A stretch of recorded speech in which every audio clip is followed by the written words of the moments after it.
in North Carolina's Triad area, statistics show the numbers of homeless women to be about half that of homeless men. Yet those numbers may not be an accurate assessment because of gray areas in defining the numbers of unsheltered women. Jim Summey is Executive Director of High Point's Community Against Violence and involved in the work of West End Ministries. Women who are truly homeless are in a greater dilemma than men who are truly homeless.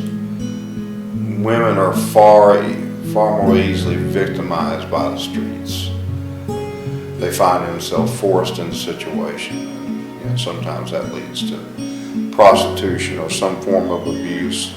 23-year-old Ashley became a heroin addict at the age of 19 and turned to prostitution to support her addiction. One morning I couldn't pay for the hotel room, so I ended up on the street. And you could post online and meet somebody on the phone, which worked for me, and then it took out that $60 bill of a hotel room every day. It just started as a couple of nights in a row, just getting really messed up in the woods and falling asleep there and thinking, oh, this isn't so bad, which is crazy.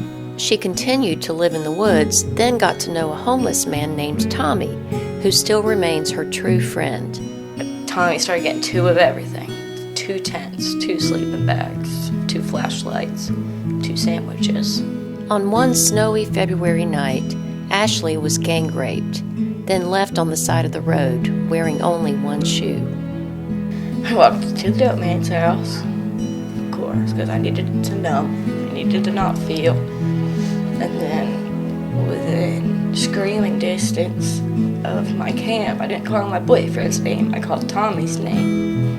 Just over and over. Tommy came and he picked me up and he got me back. And he called my mom the next day. I went to church with her that Sunday and got saved. Because I should have died. She was one of the lucky ones. But Jim Summey, because of his work as a pastor and with other women who weren't so lucky, began to see what he calls a homeless epidemic among women in 2004 and wanted to do something about it.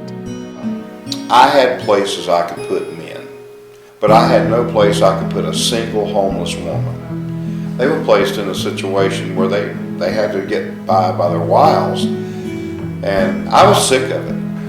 There was a young girl that had come to the West End, and I noticed that when I looked at her, she didn't look like the rest of the people from the West End. She was very well dressed and very well kept. And I asked her what her name is, and her name was Leslie Von Cannon. And I said, well, Leslie, this is kind of a rough area. And then I started seeing her hanging out and talking with a few people around the community, and some of them were prostitutes. And I kept saying, this is no good. Make a long story short, I would find her drunk and passed out in the steps, the well steps of the church outside. And it kept going and going and going. I found her on the corners, and she's been picked up riding in and out of cars with all the men that came through. She had been on the streets no more about a year and a half.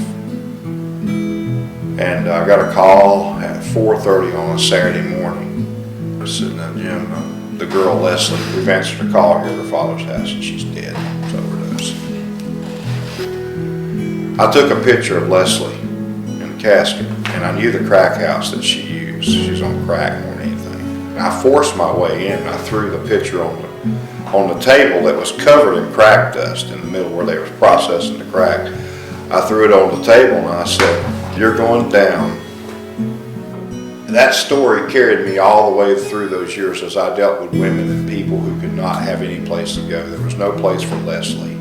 That's when Leslie's house became a reality. We built a $380,000 house with money from the community to house these women. The 22-bed facility in High Point replaces fear with safety for so many women. And while the problem may never completely disappear, it's making a difference. It's changed everything. We have next to no people wandering the streets now. We have a place to put in almost anybody. Leslie's house has been used by the whole state now. It's amazing to me. I always knew there was somebody out there that cared about me. I don't think if it was any other way I would have got better.